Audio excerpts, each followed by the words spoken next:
What makes already busy security professionals want to volunteer their expertise at an industry level?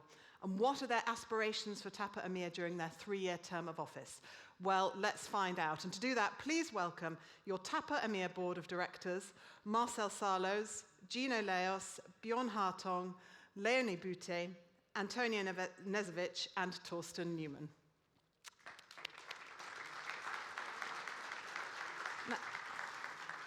Now, this is very much an opportunity for the members to speak with the board, and I know that all the board is really keen to hear from all of you, so please don't be shy. If you would like to ask a question, pop up your hand, and we've got a few roaming microphones on the floor, and then if I could ask you, if you do ask a question, stand up, tell us who you are and where you're from, so that we can all see and hear you. Have a think, because I'm going to come to the floor in just a moment. Let me start maybe, though, by asking all of the board, as I said, some familiar faces, some new faces, if maybe we could just come down the line and everyone very briefly introduce themselves, where you're from, and what you're hoping to bring to the role in terms of the benefits of the members. Marcel.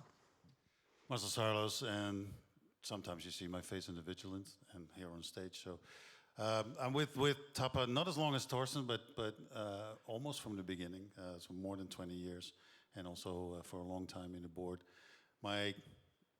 My job in my spare time, I would say, is with HP, and I'm the supply chain security manager for EMEA region, and taking care of everything regarding our product cradle to grave in regards of security. So, and what I hope, and that's been my motto ever since I started with the board in TAPA, is Semper Avanti, always forward, to make sure that there's enough benefits. Like I said yesterday in my opening, is bigger, better, faster, and make sure we matter to everyone in the industry. Gino. Marcel, if you could just pass the microphone on, thank you. Hi everyone, I'm Gino Laios. I'm heading the global team that is overlooking supply chain manufacturing, and as of a couple of weeks ago, the man guarding for Philip Morris. So I was very happy to take a new task with the same team, and I'm sure that you all know how that is. I would not know if I do that in my spare time, because that's the job, but I've actually been very happy to join the board. I think we as a company, being a long-standing member, we've always valued TAPA, and obviously we can talk about that in the session. I'm actually very happy to be part of the board, because I think we have an opportunity as an organization, and I like to believe beyond that, and if I look at what has happened in almost 2 days, we'll still have half of a day to go, I can say that we are better together, and I'm actually looking forward we continue to do that. Björn. Yeah. Hello, Björn Hartong. I work for Zurich Insurance as Global Head of Risk Engineering. So we advise customers how to identify and mitigate risks they have in the supply chain. We want to avoid claims, of course, from our point of view, but we want the customers to have a supply chain that works smoothly so they don't have that much issues. The side hobby is doing something for TAPA. Actually, that's been a side hobby for the last 20 years. But since last election in the board and now re-elected, and I take care of the finance part, just making sure that whatever we get from a membership and other points of income is being actually put back to the members to make sure that it can be of use to reduce supply chain thefts. Thank you, Björn. And I'm going to come to Leonie in just a second. Is there anyone that wants to, we can get a microphone to you whilst we're hearing from the other members of the board? Anybody that wants to? Yes, just here. So if we can get a microphone here. I don't know, Thorsten, are we able to find a bottle of gin for the best, most challenging question? Absolutely. Excellent. What, right now? Leonie. Thank you for telling us a little bit more about yourself and what you think you can bring for the members' benefit. Yes, good afternoon, everyone. I'm Leonie Buthey. I'm the Senior Manager, Loss Prevention and Security for Maersk, based out of France. And I'm really happy and excited to be part of the Board of Directors for TAPA. I think what I would like to bring more, even more, is centricity for our members. See, we can add more value to your membership. So this is something that it's close to my heart. Antonia. Hi everyone, Antonio Knezevic, DHL Global Forwarding, within the industry since 16 years, looking after security, business continuity, more recently quality environment. Well, I thought it's time to give something back, right, also, and try to really contribute and support the TAPA agenda within the region and really trying to support as best as can in this regards. Thorsten, I don't think you need much of an introduction, but do you want to add anything to your role for the benefits of the members? Do me a favor, give them the hardest questions in the world. Okay, so think about it, give them really a very hard time. No, just kidding. I think, as you know, I am with TAPA from day 1.5. It's now 27 years. And I'm super proud that I'm here since nearly day 1.5. As already said by Marcel, when we started TAPA, we were 11 people in the room. That's it. That's how we started TAPA. And we had then 20 members, 100, 200. And when we kicked off the transition, you know, from a full voluntary board to really a full-time board and volunteers, since then we more than doubled our members. So I think, and I strongly believe we're on the right track, but what we need is really you. And that's for us, especially as the full-time team, is the most important thing. Because before we worked in companies, we knew what's going on in the industry. Now we are not working in companies anymore, you know, so we are working 100% for TAPA. And that's really something what feels amazing. Thanks, Thorsten. I think Tamara's got somebody with a question. If you could stand up and say who you are and where you're from. Thank you. Hello, I'm Ben. I will not tell where I'm from, but that's a different reason. Doesn't matter. I have 2 questions for the board, and that's all about future development.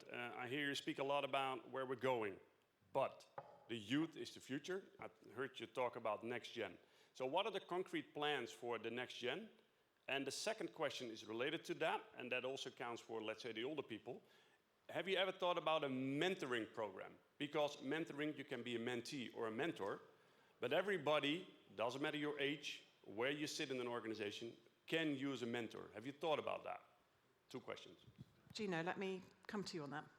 I'll try to answer that. Obviously, the direction that we want to go, and this is why I mentioned we are better together, and I think you've heard everybody, I think probably you got a little bit, Thorsten keep on saying we need to do this together, we have to do this together. The association is, our association is members associations. I think when it comes to that, and I was planning to touch it a little bit later, as part of our plans to develop, we also have a section which will also have funding into going into that direction. So helping young professionals, which we need to come to you as the members to say who those people are, because we know probably the ones in our companies, but we want to come to the members and sponsor their development, you know, in a shape or form, and that we're gonna give the details. And I hope we will see a lot of, how should I say, drive from the members in putting up people there. You saw yesterday the award, and congratulations again to the representative of Amazon for winning it. I think that was great. I mean, a great example of how we can support, and this is what we want to do also. We want to play our part. When it comes about mentorship, I will talk about myself. I am a mentor in my own company, and we have a program. Now I think mentorship means dedicating time. And you know, we are 5 board members, and then there's the executive team. Is as many people as they can mentor. I mean, but when I say we are better together, I think people will have to raise their hands. And I said, look, I'm Ben from a company that I don't want to say which company is, and I want to mentor. And then if you come to the board or even to the executive team, we can put it out there. There is all sorts of channels. LinkedIn is pretty popular. TAPA is very active. We try to stay active as well. Is the Vigilant magazine that we have it, and we can put it out there for people that give their time and experience to do mentorship, and we can do that for the members. We can promote that. We were planning to discuss, and we can touch a little bit about the strategy, but we are still working together I just want to mention that this is, I will not say it's the first time, but we want to formalize it in a better shape or form as a board together with the executive team, because it's not our strategy, it's the association strategy. So there's not going to be names, it's going to be responsibilities behind it. And part of that strategy is going to be this learning and development and how we can actually leverage on the capabilities that the organization has through its members in making sure that we are growing as an industry. Gino, thank you. Thank you very much for the question, Ben. Leonie, let me move on to you following up from that, because mentoring is giving time and volunteers. And I know that TAPA EMEA continues to enjoy the support of volunteers from its membership. How important is this contribution, and how do you think it should be recognised? Yeah, I think it's... Oh, just there we go. I think it's super important, and I just want to actually take this opportunity right now to recognize all the TAPA volunteers for their dedication and hard work. And please have a round of applause for all of them.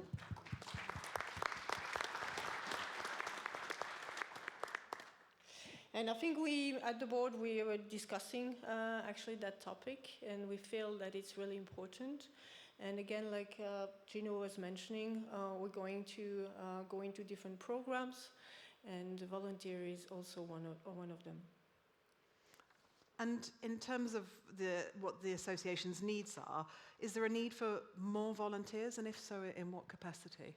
For sure, yeah. We will need all the support that we can. So if you want to volunteer, that would be fantastic. We want to have more volunteer. This is basically also, I would say, the foundation of the association by growing up with volunteer. And also, this could be a win-win as well. Part of your, you're giving to us, but I also can give it to you. So that I see that more as a win-win situation. Antonio, did you want to add to that? If I can supplement on that one, I think when you look at the working group, we're just covering a part of the high-risk countries we're having in Europe, right? So it would be really important to think about the UK, the Germany, et cetera, right? Of course, we have a great team led by Thorsten and Ab, but as Leonie said, we really need also more people in the field, which we will also be supporting as a board, definitely. And Thorsten, just in a practical way, if people do want to volunteer, do they know what they need to do? I hope so. So if you read the Vigilant, if you go to the website, you can always join a team, a sub-team. What is quite important, and I'm sorry to say it like this, I'm always straight, very straight, we need active people. We don't need heads. I give you one very good example. When we started the cybersecurity standard, we had 76 people in the team. Now we have 2. So that's how easy it is, okay? So we need active people. We need the people on the ground. And that's super important, and we are super successful with that. And of course we will expand that, and that's a very big strategy. So if you look at the success we have in France, in Italy, in Spain, in Portugal, and so on, why we do have it? Because we have the people on the ground. We have the ears, we have the eyes there. And last but not least, it's also quite important. If you go to Italy, it's a lovely country, it's lovely people. But if you just don't speak Italian, don't even think about it. That's really quite important. And it's the same in France. And that's exactly what we need. Absolutely, perfect. Thank you, Thorsten. And to complement on that is you're absolutely right, and Antonio also mentioned it as well, is that it's not only the working groups, it's also, let's say, like you said, boots on the ground or people in the field that in the country, because as Thorsten already mentioned, if you don't speak Italian, is anyone speaking Italian here? Antonio does, of course. He looks like an Italian pro footballer, does he? But that gives us, let's say, leverage and help to contact law enforcement, to contact interest groups in the countries themselves. So be more decentralized as a topic, because we will have the helicopter for you. And on top of that, I'd like to mention is the new board was just elected. We're like 6 months in now, and we're still testing the water and trying to find our ways together with our colleagues from the executive team how to do that and how our way forward is going to be. So. Thank you, Marcel. I'm going to stick with you for the next question. Does anybody want to put their hand up and ask a question whilst in the meantime? I can get a microphone to you. Yes, one at the back. So if we could get a microphone to the back. Marcel, I'll come to you first, and then we'll come to you afterwards. We've been hearing a little bit about the TIS tool during the conference, Marcel, and there seems to be some resistance from the majority of members to share that cargo crime intelligence with TAPA EMEA. How are you trying to change that? Well, I think Thorsten did a great presentation on that. And I must admit that also for my company, we make certain products that if I say ink supplies from Duisburg, then everyone knows it's HP. So that is a challenge for us, how to, let's say, put that as a commodity in the market. But for us, it's then the obvious solution, as Thorsten mentioned, is to put the gross number in there. So it is a challenge, and we totally understand, but it also needs to become a routine and clear understanding with your providers as a manufacturer, who is going to report what. Although if you can report it, but the executive team will pick out the doubles. But it is a routine, so, and it's up to you how you do it. It's like after every incident, do it a monthly or a quarterly basis. For the team, it doesn't matter as long as they get the information from you at a certain point. You can even do it annually. So, thanks, Marcel. Right, so we go to the back. There was a question at the back. Thank you. Yeah, Filipe de Almeida from Portugal, Rangel. TAPA is reaching its 25th anniversary. It's been for long-term volunteers-based, and the last 3 years, now that we have a professional team, we've been able to see an amazing change with growth, etc. But the question is, how can the community, the volunteers and the board, as part of the association, move this forward and help support this change, this new team, to continue this work of growth and improvement? Who would like to pick up on that? Want me to? Marcel, you start. Yeah, thanks for the question, Philippe, and I see where it's coming from. First, I'd like to address the word professional, because if there's a distinction between the board and a professional team, that makes us a bit look like amateurs, which, no, that's just kidding. The way forward with the volunteers, I think, and especially we as a board can give guidance on that, but that is tailor-made. In which country do we need something? What kind of working groups are we really grasping for resources? Thorsten already mentioned cyber team going down to 2 persons, and you can hardly call that a working group. So there needs to be taking the momentum, and I think we can do a much better job on that as a board, and we will do that. But the focus needs to be on, like you said, what is going to happen in the next 3 years, and that's going to be part of the strategy that we are together with all the board members are developing and coming out with. Antonio, Thorsten.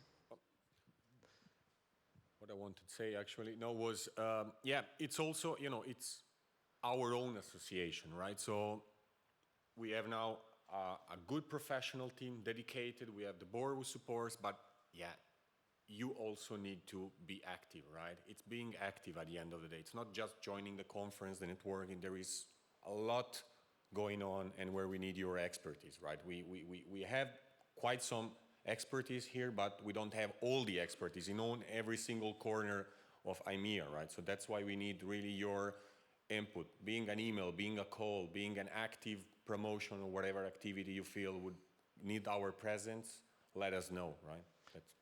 Very quickly, Thorsten, and I'll come on to Björn afterwards. As I was also a volunteer for more than 20 years, and I had a side job, how you say that? So for me, it's very easy. As I said already, active, active, active. But what I can promise you is every hour you spend in TAPA, you will get 2 hours back for your company. Because the expertise we have here, you will never find outside of this association. So when you have a question, whatever, and you come to us and we support you, trust me, every hour you spend on TAPA, we give you 2 hours back. What is also super important, if you cannot do it, raise your hand. It's not a problem. It's better to say, I cannot, than that you say, I join, and then nothing happens. And we are so proud of the people in the countries. But again, it can happen. because we all know how companies are. You know, sometimes they give you the freedom, and sometimes they do not give you the freedom, you know, or they are trying to get 100% out of you. And I know that sometimes people are saying 110%. I'm an engineer. I'm sorry to say it, you know. 100% is already for me impossible, because if you think logic, it's very easy. And again, you know, if you don't fail, you even do not try. Let me let me just bring in Björn, because I wanted to talk a little bit more regionally as well, which was being touched on a bit. But in terms of the regional footprint of TAPA EMEA, what sort of support, be it organisational, financial, is there from TAPA EMEA to members? Would you like to expand on that a bit? Well, if we link it with the active membership, I think part of the active membership is that we could have maybe a group of people sitting in one country deciding we would like to have a mini conference, or just let's get together on a country basis, have just to discuss our country issues. And from that point of view, we could have support from TAPA. We could link people together. We could even have a financial support from that perspective. If the feedback is then brought into the Vigilance magazine, that sort of things we can support. And it's not just Europe. It's if you're somewhere located in the Middle East and Africa, that's even better. But that's the kind of support we can give. We can't expect the people that we have working for the association now to cover EMEA, all of it by themselves. That's why we need the active membership. But as an association, we have resource and funds available to help the active members in the countries if they would like to. Thank you, Björn. Did I see a question down here? No? No. Okay. Gino, let me just pick up a bit earlier. You touched on the progress and development when we were talking, answering Ben's question. In terms of what do you think must sit on the agenda of TAPA EMEA in terms of progress and development, is it very much that, or were there additional things that you wanted, that you think should be important and highlighted? I think that's a very important part, because it's giving back to the membership, and that's what we are trying, and I think everybody has more or less said the same thing. And also, you know, I think linked to what Björn, everybody has said, is just a little bit what we are giving back in terms of that. I just had a conversation regarding TIS, because I think that's very into the topic. And then I was telling the folks that I was talking, it's just like, it's important to put the information there, it's important to have it, and it's important to tell us what is exactly that you want out of it. You know, it's always like that. It has to be a two-way street type of a thing. It cannot just go like, I'm a member and I'm only having expectations. And we as an association as a whole, we should have expectation for ourselves. Now, we are not in the position to share yet, excuse me, the strategic direction, but there is going to be the parts where you're going to see the direction. The direction is, and you've already seen, which is, you can see it into the TIS, it's more collaboration with the other regions, it's more alignment. There is most of the manufacturers, shippers, companies here, they have a global footprint, so it's important that we are not only sitting in isolation, but we are also learning the things that we are doing. We are able to kind of transfer it to the other TAPA regions and then work as one in a way. We are separated for different reasons, but I think at the point where we already have global standards, we also need to make sure that we are all going into that direction and kind of take the benefits of that. So active is very important, but active in a manner that you bring value to the table so that the others can benefit from the value that you are providing. If you only look at the number of speakers we had these days and all the presentation, I mean, by only sitting in a room and listening, you would have already learned something. Which, let's say, if you sit only into the office and do your day-to-day job, you probably not have that much coming to you. And that can actually continue in a different manner. You said you're not in a position to share that strategic direction yet. Do you know when that will be? When can members expect that? Pretty soon, I would say. Summer vacation is just around the corner, so we'll try to make sure that it's probably after that. And that will come with additional things that we can share with the association, and we will also take the advantage of the online conference, which is good opportunity to actually have that discussion and then engage with the association. There is one more thing that I would really want to say and encourage. We have had a bit of a pledge into the board and together with the executive team that we need communication coming back to us. The conversations like, we would want to have that and this, and it's like, it's great and thanks for telling me, but nobody in this team or in any kind of organization can guess what other people are thinking. So that has to come. We will need to sit together, have a look of what it can be done, and then we do it together, and then we bring it back for the benefit of all. Thank you, Gino. We've just got a couple more minutes, so just 2 more questions I think we can fit in if anybody wants to get one from the floor. Yes, we have one here. Let me just quickly come to Antonio and then we'll come to you, sir. Gino mentioned standards in his last response. Now, Antonio, you come from a company that leads the way for TAPA standards certifications. Why are they so important to your business, and how do you think TAPA EMEA can get more companies to go for the different standard certifications? Yeah, thanks.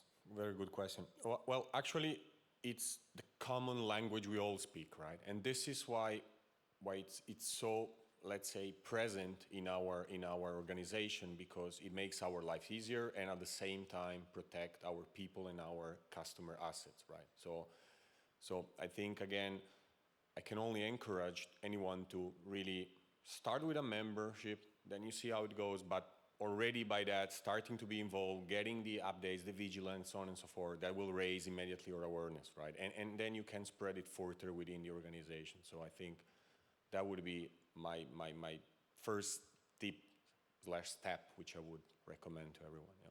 Thank you, Antonio. And as a manufacturer, I can say that we rely on it because it gives us a quality baseline of the security and a continuation of security because of the audit program that is associated with it.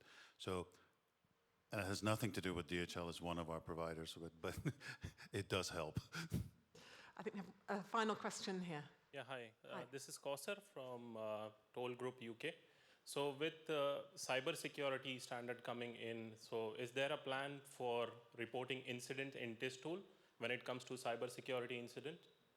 Thorsten, let me hand that to you. Yes, very easy. You know, we will enhance the tool also on cyber, but we will also enhance the tool on more.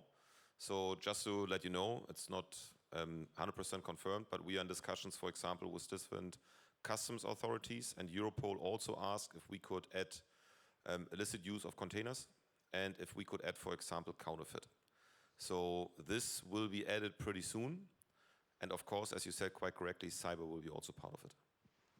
Just to add, when it comes to reporting those particular incidents, will there will be any scenarios based where we can learn as members from that particular incident and put stringent controls in our organizations? As soon as we have the modus operandi, of course we can, you know, and I think what is super important, and that's really, again, we said it quite often, look at the Vigilant. You know, the Vigilant is really the amazing summary what we do over the months. And if you read the Vigilant, really, you will find a lot of information you can use for your company. Really a lot of information. And of course, cyber will be a topic from, let's say, as soon as it's ready, so from 2025 onwards, every month. You will see cyber updates, you will see this. That's the reason why you saw now, you know, like, what can you do with hackers? And this will continue. You know, the world is not getting better. Thorsten. And to add to that is that Thorsten already showed yesterday that we have so many means of communicating that with you. So as soon as we have all that information from case studies and everything, we have TV studios where we can make webinars. We have, like you said, the Vigilant. We just, LinkedIn is a very good vehicle to share data. So from that point of view, yes, we can educate the membership as it comes. Thank you for the question. Thorsten, I'm going to give you one sentence to close this session. What direction and support is the full-time TAPA EMEA leadership team looking for from the board? And we'll finish there. I cannot say that in front of you. She said quick answer. No.